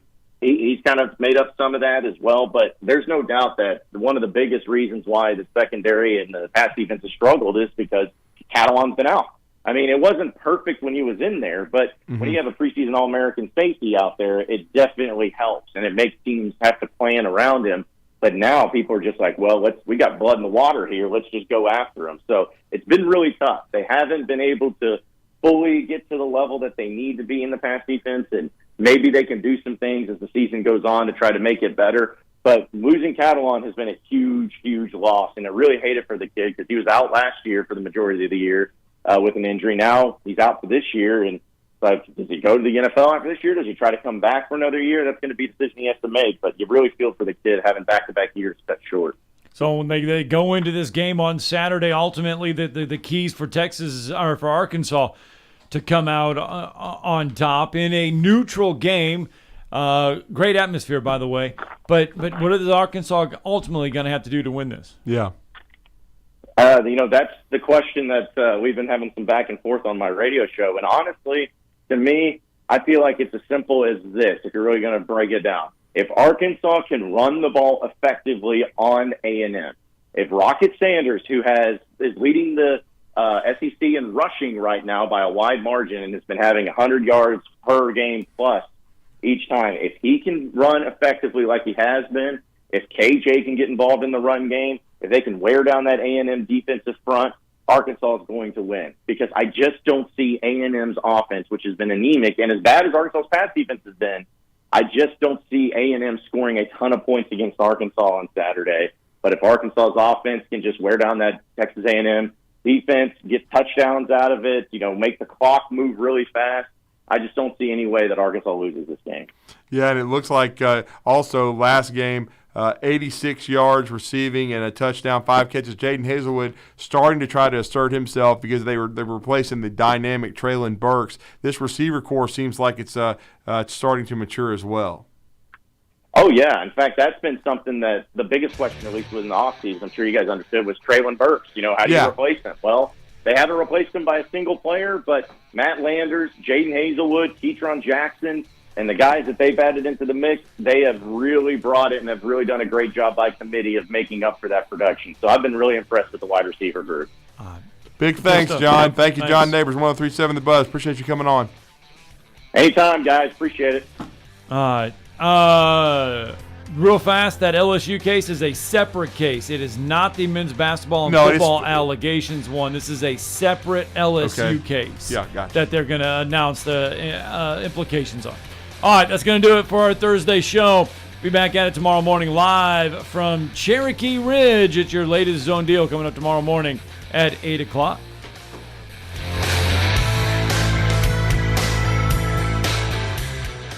Two maids and a mop. That's all you need to know to clean house. Two maids and